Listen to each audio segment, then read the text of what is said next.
They laughed the moment she raised her hand. The sound wasn't cruel at first, more like careless amusement, the kind that comes easily to people who have never had to prove themselves twice as hard. Metal chairs scraped the concrete floor of the armory classroom, boots thudded, and someone muttered loud enough to be heard, "She wants a rifle." A few snickers followed. Maya Cole kept her hand raised anyway, her fingers trembling just slightly, not from fear but from memory. The instructor paused, eyebrow lifted. "You sure, clerk," he said, emphasizing the word like it was her name instead of her role.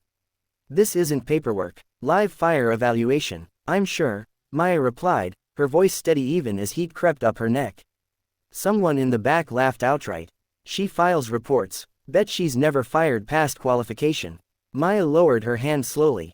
She had learned long ago when to push and when to endure. This was one of those moments where endurance felt safer.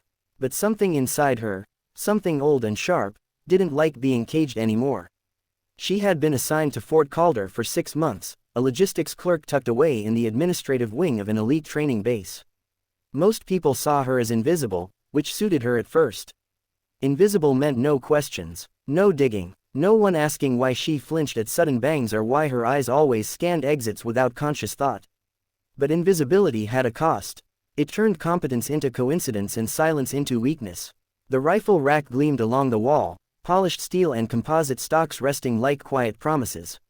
Maya had not touched one since she'd signed the last set of papers that officially ended her previous life.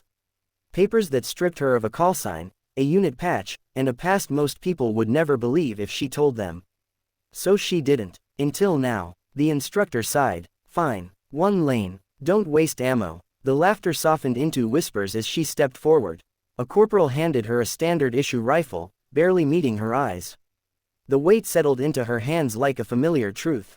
Her grip adjusted automatically, fingers finding their place with a precision that came from thousands of repetitions, not training manuals.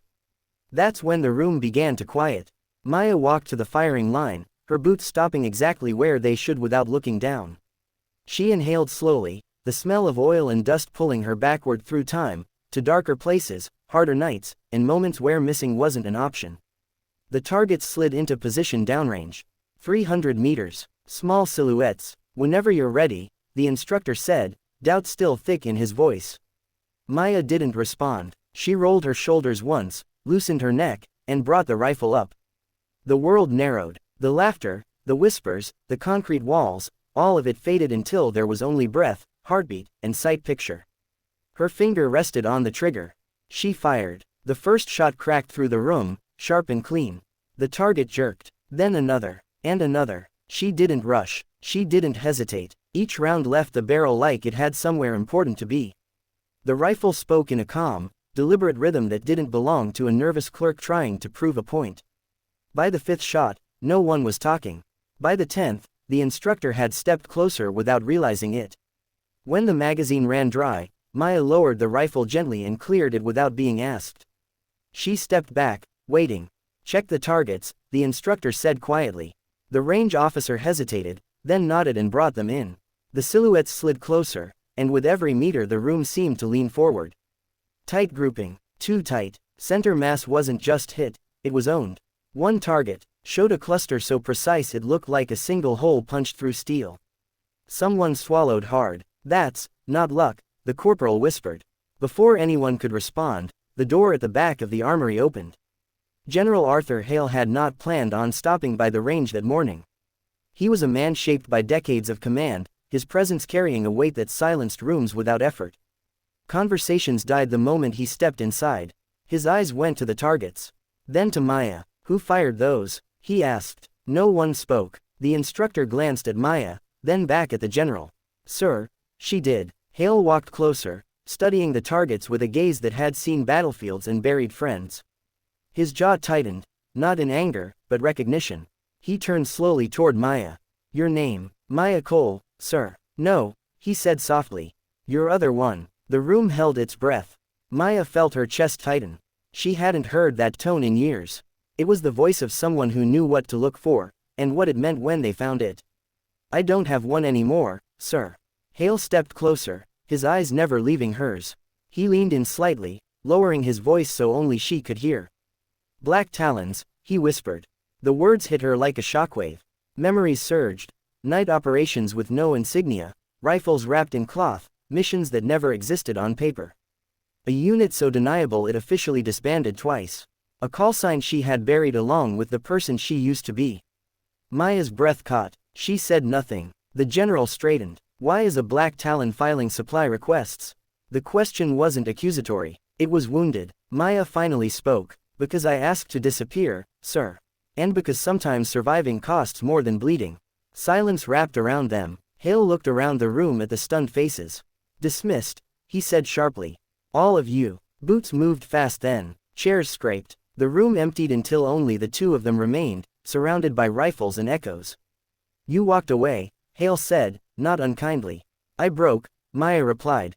And I didn't want to break anyone else. He nodded slowly. You saved people. More than you know. She looked at the targets again. Didn't save enough. Hale rested a hand on the bench. You don't get to decide the value of what you gave. But you do get to decide what you do next.